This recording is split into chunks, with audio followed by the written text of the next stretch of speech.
Hello friends, welcome to gold mine in short. आज हम explain करने वाले हैं हाल ही में आई मूवी चंदू चैंपियन, जो कि एक रियल स्टोरी पर बेस्ड है और ये मूवी आपको जरूर पसंद आएगी। इसीलिए वीडियो को अभी लाइक कर दीजिए और चलिए हम कहानी शुरू करते हैं। तो मूवी की शुरुआत में मुरलीकांत बेटेकर नाम का एक बूढ़ा आदमी अपने बेटे के साथ पुलिस स्टेशन जाकर भारत के राष्ट्रपति पर चीटिंग का केस करने को कहता है। तब वहाँ का इंस्पेक्टर सचिन कामले उनसे पूछता है कि राष्ट्रपति ने आपके साथ कौन सी चीटिंग करी है, जिस पर मुरलीकांत बताते हैं कि 40 साल पहले राष्ट्रपति ने मुझे अर्जुन अवार्ड देने की घोषणा की थी, लेकिन अभी तक उन्होंने मुझे अवार्ड नहीं दिया है और ये अवार्ड मैं अपने लिए नहीं ले रहा हूँ। दरअसल कुछ समय पहले दूसरे गांव के खिलाड़ी को अर्जुन अवार्ड दिया गया था, जिसके बाद से ही उसके गांव का बहुत विकास होने लगा। लेकिन मेरे गांव की हालत आज भी वैसी की वैसी है। ना रोड है, ना लाइट है, ना टॉयलेट है, ना फैसिलिटी है। इसीलिए अब मुझे सरकार से अर्जुन अवार्ड चाहिए मेरे गांव के वास्ते। तब इंस्पेक्टर सचिन कहता है कि देखो काका, उस बात को 40 साल हो गए हैं और अब आपको अवार्ड कौन देगा। ये सुनकर मुरलीकांत का बेटा बोलता है कि कौन देगा, क्या मतलब? काशी भाव जादव को भी तो अभी अवार्ड मिला है। वो बताता है कि काशी भाव जादव स्वतंत्र भारत के पहले ओलंपिक मेडल जीतने वाले व्यक्ति थे। फिर वो पुलिस वाला उनकी पूरी कहानी पूछता है, जिसके बाद कहानी फ्लैशबैक में जाती है और हम 1952 का सीन देखते हैं, जहाँ के स्टेशन पर काशा भाव जादव जी का स्वागत हो रहा था, क्योंकि उन्होंने स्वतंत्र भारत के लिए पहला ओलंपिक ब्रॉन्ज मेडल जीता था। और उसी भीड़ में मुरली भी अपने बड़े भाई की कंधे पर बैठकर उनका स्वागत कर रहा था। तभी से मुरली डिसाइड कर लेता है कि वो भी काशू भाव जादव की तरह ही भारत के लिए गोल्ड मेडल लेकर आएगा। फिर एक दिन मुरली के टीचर उससे पूछने लगते हैं कि तुम भविष्य में क्या बनना चाहते हो। तब मुरली कहता है कि मैं चैंपियन बनूंगा और ओलंपिक में मेडल लाऊंगा। ये सुनकर सभी लोग उसे चंदू चैंपियन कहकर चिढ़ाने लगते हैं। इसी कारण उसके गांव के लड़कों से लड़ाई भी हो जाती है कि तुम मेरे सपनों पर हंसते क्यों हो। खैर, ये सब देखकर मुरली का बड़ा भाई उसे गणपत भाव के पास ले जाता है, जो कि एक कुश्ती अखाड़ा चलाया करते थे, और फिर मुरली उन्हीं के पास कुश्ती सीखने लगता है। और इस तरह से कई साल तक मुरली ने उसी अखाड़े में बिता दिए। अब ना तो उसका पढ़ाई में मन लगता था और ना ही वो अपने पिता की तरह टेलरिंग कर सकता था। अब एक रोज गणपत भाव अखाड़े में आकर अपने पहलवानों से कहता है कि पड़ोस वाले गांव में एक अमीर आदमी का लड़का, जो कि मेरा भांजा लगता है, उसका नाम तगड़ू है, वो कल कुश्ती में उतरने वाला है और उससे तुम्हें लड़ना है, लेकिन उसे हराना नहीं है बल्कि जिताना है, ताकि उन लोगों की इज्जत बची रहे। अब ये बात सुनकर सभी पहलवान लड़ने से मना कर देते हैं, क्योंकि उनकी गांव में इज्जत है और नए पहलवान से हारकर वो अपनी इज्जत गांव वालों के सामने नहीं गंवाना चाहते थे। तब सारे पहलवान मुरली को तगड़ू से लड़ने के लिए कहते हैं। असल में भले ही मुरली सालों से अखाड़े में रह रहा था, लेकिन अभी तक गणपत भाव ने उसे दांवपेच नहीं सिखाए थे। इसीलिए उन्हें लगता है कि पक्का मुरली तो तगड़ू से हार ही जाएगा।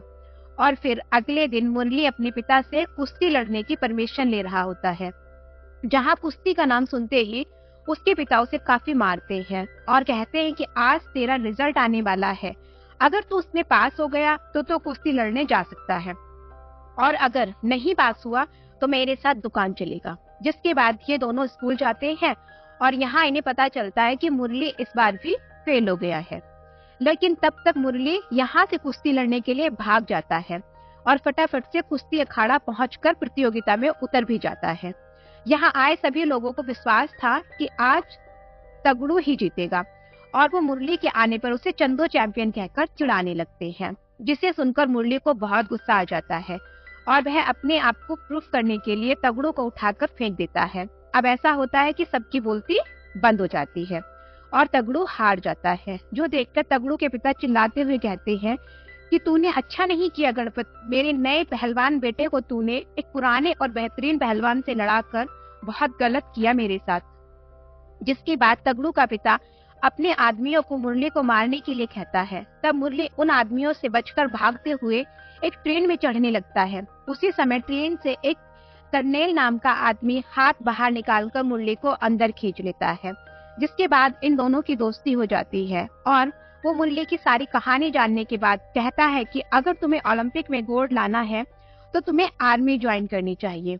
हमारे मिल्खा सिंह जी ने भी यही करा था और मैं भी बॉक्सिंग में भारत को रिप्रेजेंट करना चाहता हूँ, इसीलिए मैं भी आर्मी ज्वाइन करने जा रहा हूँ। अब अगले दिन आर्मी की भर्ती होती है, जहाँ कर्नेल के साथ मुरली भी पहुंच जाता है और ये दोनों काफी फिट थे, इसीलिए आराम से इन दोनों का आर्मी में सिलेक्शन भी हो जाता है। फिर जितने भी लोग सेलेक्ट हुए थे सबको ट्रेनिंग के लिए सिकंदराबाद भेजा जाता है, जहां उन्हें एक आर्मी ऑफिसर ट्रेनिंग देने वाला है और वो सभी लोगों को नमूना कहकर बुलाते थे। अब काफी दिनों की ट्रेनिंग लेने के बाद सभी लोग काफी अच्छे सोल्जर बन जाते हैं और एक रात मुरली सभी लोगों को बताता है कि मैं ओलंपिक में गोल्ड मेडल लेकर आऊंगा और अपने भारत का नाम ऊंचा करूंगा। ये सुनते ही सभी लोग हंसने लगते हैं और ऐसा मुरली के साथ पहली बार तो हुआ नहीं था।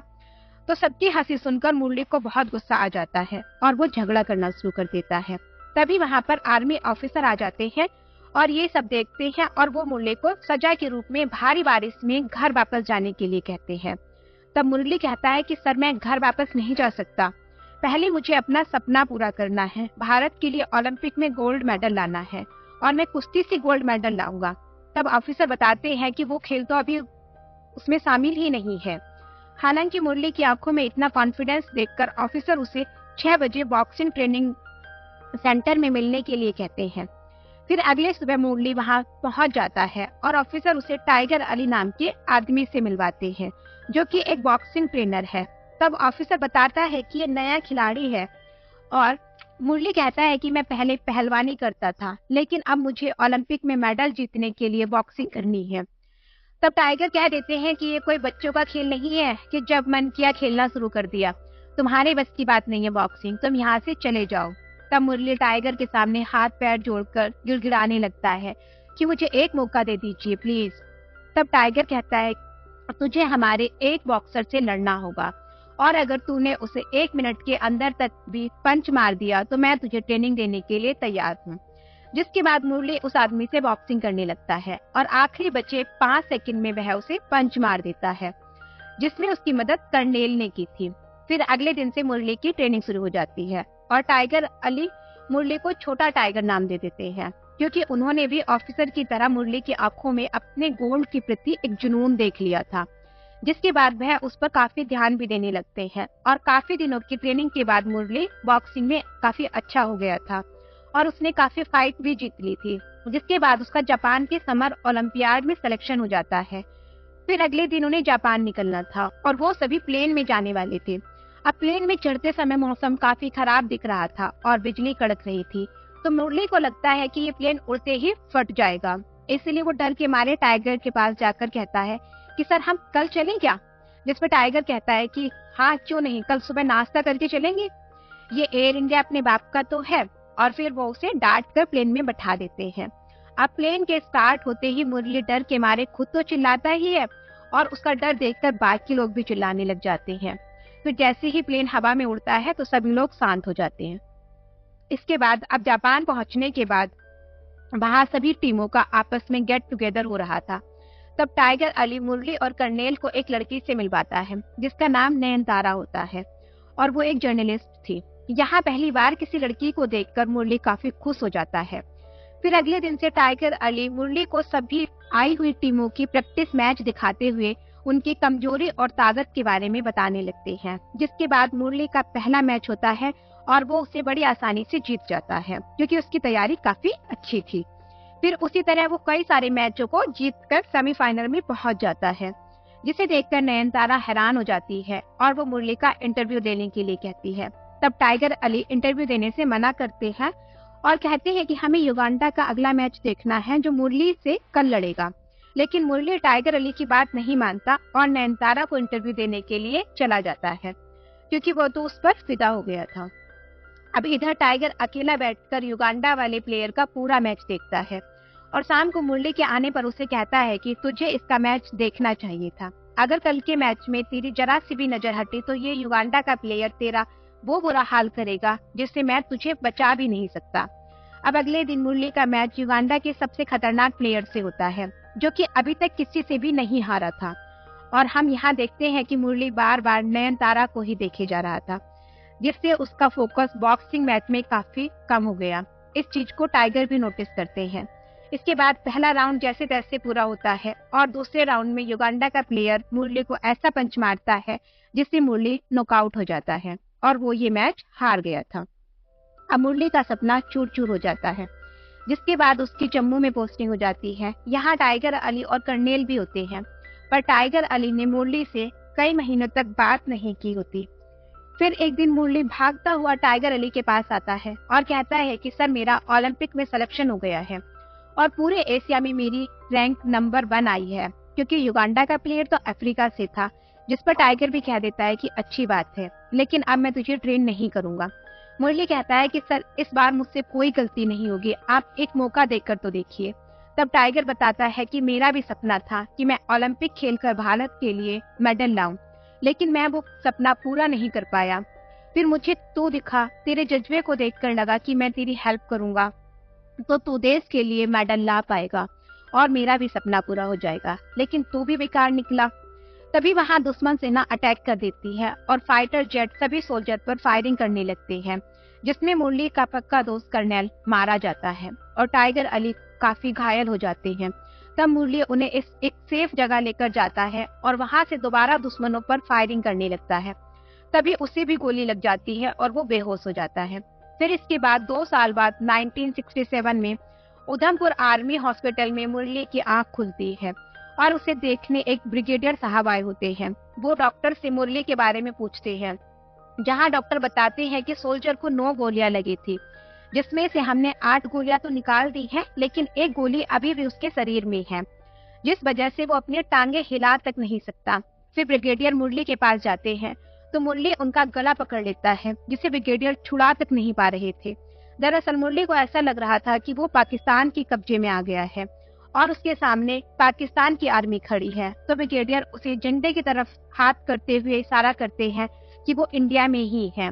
तब जाकर मुरली उनका गला छोड़ता है और ब्रिगेडियर कहते हैं कि अभी भी तुम्हारे हाथ में काफी दम है। फिर ब्रिगेडियर मुरली को एक अच्छे हॉस्पिटल में भर्ती करवा देते हैं, जहां उसकी 9वीं गोली निकालने का ऑपरेशन करा जाता है। यह उसकी मुलाकात तपस नाम के आदमी से होती है, जो उसे कहता है कि अगर हॉस्पिटल में तुम्हें कुछ भी काम करवाना हो तो बस मुझे बता देना, और हाँ, अगर तुम्हें जुए में पैसे लगाने हो तो वह काम भी मैं कर सकता हूँ। फिर मुरली का ऑपरेशन भी हो जाता है और उसे मिलने के लिए उसकी माँ और बड़ा भाई आए होते हैं। तब मुरली को पता लगता है कि उस ऑपरेशन का कोई फायदा नहीं हुआ, वो गोली अभी भी उसकी रीढ़ की हड्डी में अटकी हुई है, जिस वजह से वो अब कभी चल नहीं पाएगा। ये सुनकर मुरली काफी रोने लगता है। फिर हम मुरली और उसके बड़े भाई को अकेले में बात करते हुए देखते हैं, जहां उसका बड़ा भाई कहता है कि मैंने डॉक्टर से बात कर ली है और अब वो तुझे स्विमिंग करने की सलाह दे रहे हैं, जिससे तू जल्द से जल्द चलने के लिए रिकवर हो जाएगा। तेरे लिए स्विमिंग करना बहुत अच्छा रास्ता है।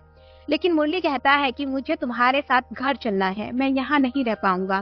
तब उसका बड़ा भाई कहता है कि यहाँ पर तेरा सभी ध्यान रखने वाले हैं, मगर घर पर तेरा ध्यान कौन रख पाएगा? मैं और पिताजी तो दुकान चले जाते हैं और माँ की भी तबीयत ठीक नहीं रहती, तो तुझ पर ध्यान कैसे दे पाएगी? और ये बात मुरली भी समझ जाता है, इसीलिए वो उनके साथ नहीं जाता। हालांकि अपने घर वालों के जाने के बाद वो काफी ज्यादा रोता है और बहुत उदास हो जाता है, और इस तरह से मुरली को अपनी लाइफ जीने में कोई मजा भी नहीं आ रहा था। फिर एक दिन मुरली का बर्थडे होता है और तपस कहता है कि आज तुझे क्या चाहिए, मुझे बता, मैं तुझे ला कर दूंगा।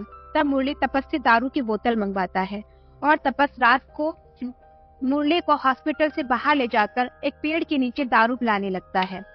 फिर तपस उसे जुए के बारे में बताता है तो मुरली अपने पास रखे सारे पैसे दे देता है और कहता है कि आज मैं देखना चाहता हूँ कि भगवान मेरा कितना साथ देते हैं, जाओ ये सारे पैसे इक्की दुक्की टिक्की पर लगा दो।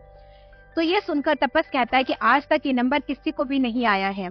मुरली कहता है, भाई तो मैं देखना चाहता हूँ कि भगवान मेरा कितना साथ दे रहे हैं, दे भी रहे हैं या नहीं। वे तपस के जाते ही मुरली नींद की एक साथ 30 गोलियां दारू के साथ खा जाता है, क्योंकि उसने नर्स के मुंह से सुना था कि ऐसा करने पर किसी भी इंसान की मौत हो सकती है। उधर तपस ने मुरली के बताए नंबर पर पैसे लगा दिए होते हैं और उसकी लॉटरी भी निकल जाती है। वो भी 100 रुपए का 40,000 बना लेता है, जिसके बाद वो जल्दी से भागकर मुरली के पास जाता है तो मुरली वहां बेहोश पड़ा था। तब तपस उसे किसी तरह से उठाता है और उठाकर सीधा करते ही मुरली उल्टी कर देता है, जिस वजह से सारी गोलियां बाहर आ जाती हैं और मुरली की जान बच जाती है। अब उसी दिन से मुरली तय करता है कि वो जिंदा रहेगा। फिर उसके बाद वो स्विमिंग सीखने लगता है और एक दिन वहाँ टाइगर अली आते हैं, जिसे देखकर मुरली काफी खुश होता है क्योंकि उसे लगा था कि टाइगर अली भी उस बार में शहीद हो चुके हैं। जिसके बाद टाइगर अली मुरली से बात करते हैं और उसे उसके सपने के बारे में याद दिलाते हैं कि तेरा सपना था ओलंपिक में गोल्ड लाने का। आप चाहे वह किसी भी खेल में क्यों ना हो। फिर वो उसे पैरा ओलंपिक के बारे में बताते हैं और कहते हैं कि तूने उन कहानियों के बारे में तो जरूर सुना होगा, जैसे एक लड़की के हाथ नहीं थे फिर भी वो गोल्ड मेडल ले आई। अगर वो गोल्ड ला सकती है तो हम भी तो गोल्ड ला सकते हैं। ये सारी कहानियां सुनकर मुरली अगले दिन से स्विमिंग की कड़ी ट्रेनिंग लेने लग जाता है, क्योंकि बस पैरा ओलंपिक में जाना था और टाइगर अली उसे ट्रेन कर रहे थे। अब उसके कुछ दिनों बाद स्विमिंग करने के बाद भी उसकी टाइमिंग में कुछ ज्यादा असर नहीं आता। तब टाइगर अली मुरली के स्विमिंग के लिए थोड़ा हार्ड एक्सरसाइज कराने लगते हैं, जिसके बाद मुरली की टाइमिंग सुधर जाती है और मुरली पैरा ओलंपिक खेलने के लिए बिल्कुल तैयार हो जाता है। इसके बाद ये दोनों पैरा ओलंपिक खेलने के लिए जर्मनी जाते हैं, लेकिन वहां पर टेररिस्ट अटैक कर देते हैं, तो जर्मनी की सरकार पैरा ओलंपिक कहीं और शिफ्ट कर देती है। फिर ये दोनों वहां भी पहुंच जाते हैं, जहां मुरली का पहला स्विमिंग मैच होता है, जिसमें 10 लोगों ने पार्टिसिपेट किया था और इसमें से मुरली को टॉप फॉर्म में आना था, तभी वो आगे के राउंड खेल पाएगा। फिर मुरली अपनी पूरी जी जान लगाकर स्विमिंग करता है और किसी तरह से टॉप 4 में पहुंच जाता है। अब अगले मैच में मुरली को टॉप 3 में आना था, लेकिन बाकी प्लेयर्स उससे काफी तेज स्विमिंग कर रहे थे, मगर फिर भी मुरली किसी तरह से पूरी जी जान लगाकर टॉप 3 में आ ही जाता है, जिसके कारण वो फाइनल में पहुंच जाता है। अब अगला मैच फाइनल होता है, जिसमें स्विमिंग करते समय मुरली को अपने फ्लैशबैक आने लगते हैं, जहां सब लोग उस पर हंस रहे थे। कोई इसे चंदू चैंपियन कहकर चिढ़ा रहा होता है तो कोई इस पर पत्थर मार रहा था। ये सब याद आने पर मुरली को गुस्सा आ जाता है और वो काफी तेज स्विंगिंग करने लग जाता है और इस मैच को जीत जाता है और यहीं पर आज उसका सपना पूरा हो जाता है, जो देखकर टाइगर बहुत खुश होते हैं। इससे वो भारत के लिए पैरा ओलंपिक में गोल्ड जीत गया था। अब ये खबर सुनकर पूरा देश काफी खुश हो जाता है, क्योंकि मुरली पहला व्यक्ति था जो भारत के लिए पैरा ओलंपिक में गोल्ड लाया था। फिर कहानी प्रेजेंट टाइम में आती है, जहां मुरली की पैरा ओलंपिक में गोल्ड लाने वाली बात किसी को भी नहीं पता थी। यहाँ तक कि ये बात रिकॉर्ड में भी दर्ज नहीं थी, जिस वजह से मुरली को अर्जुन अवार्ड नहीं मिला। अब ये कहानी सुनने के बाद इंस्पेक्टर सचिन कामले इनकी मदद करना चाहता है, इसीलिए वो मुरली की सारी बातें एक जर्नलिस्ट को बता देता है। तब जर्नलिस्ट मुरली के ऊपर रिसर्च करके उनके बारे में सब पता लगाती है और फिर वो अखबार में मुरली के बारे में छाप देती है, जिस वजह से मुरली के बारे में पूरे देश को पता चल जाता है। और फिर एक दिन कुछ सरकारी आदमी मुरली के पास आते हैं और कहते हैं कि हम आपको अर्जुन अवार्ड नहीं दे पाएंगे, क्योंकि हम आपको राष्ट्रपति द्वारा पद्म श्री अवार्ड से सम्मानित कराना चाहते हैं। जो सुनकर मुरली काफी खुश हो जाता है और ये मूवी यहीं पर खत्म हो जाती है। दोस्तों, ये मूवी बहुत ही शानदार तरीके से बनाई गई है, जिसमें कार्तिक आर्यन की आउटस्टैंडिंग एक्टिंग है और ये पूरी मूवी आपको इंस्पायर जरूर करेगी। बाकी अगर आपको मेरी एक्सप्लेनेशन और वीडियो अच्छी लगी हो तो वीडियो को लाइक करें, चैनल को सब्सक्राइब करें and finally thanks for watching.